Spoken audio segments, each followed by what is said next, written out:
इस दावे का समर्थन करने के लिए कोई वैज्ञानिक प्रमाण नहीं है कि हस्त मुद्राओं का उपयोग शेयर बाजार को प्रभावित करने के लिए किया जा सकता है। हालांकि कुछ लोगों का मानना है कि कुछ मुद्राएं फोकस, एकाग्रता और निर्णय लेने में सुधार करने में मदद कर सकती हैं, जो स्टॉक मार्केट के लिए फायदेमंद हो सकती हैं।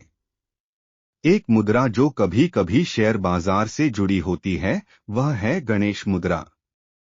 गणेश बुद्धि, सफलता और बाधाओं को दूर करने वाले हिंदू देवता हैं।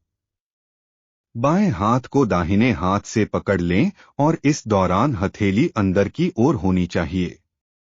दोनों हाथ की उंगलियों को आपस में पकड़कर लॉक कर रखें। सांस लेते हुए और छोड़ते हुए हाथों को बिना पकड़े खींच लें। इसे कम से कम 6 बार दोहराएं और यही दूसरे हाथ से भी करें। गणेश मुद्रा और गणेश नमस्कार की मदद से आपकी सीखने की क्षमता बढ़ती है। साथ ही स्मरण शक्ति बढ़ाने में भी मदद मिलती है। चिंता और तनाव जैसे मानसिक विकारों को दूर करने में मदद मिलती है। ऐसा कहा जाता है कि यह मुद्रा एकाग्रता, फोकस और निर्णय लेने के कौशल को बढ़ाने में मदद करती है। एक और मुद्रा जो कभी कभी शेयर बाजार से जुड़ी होती है, वह है चिन्ह मुद्रा।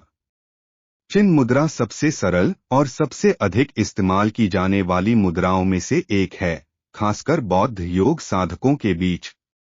चिन्ह मुद्रा करते समय जब आपकी हथेली नीचे की ओर होती है तो इसे ज्ञान मुद्रा कहा जाता है।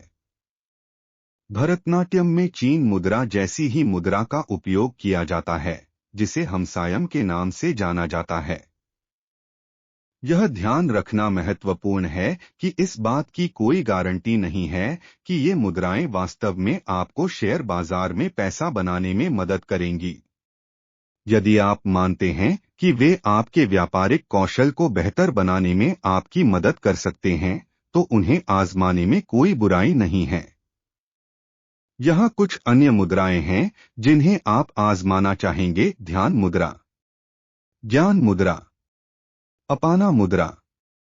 किसी भी लाभ को देखने के लिए इन मुद्राओं का नियमित रूप से अभ्यास करना महत्वपूर्ण है।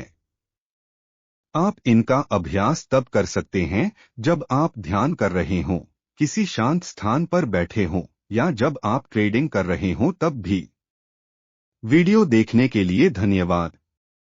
मुझे आशा है कि आपको यह वीडियो उपयोगी लगा होगा। यदि आपके कोई प्रश्न हैं तो कृपया बेझिझक नीचे टिप्पणी छोड़ें। और इस तरह के और वीडियो के लिए मेरे चैनल को सब्सक्राइब करना न भूलें।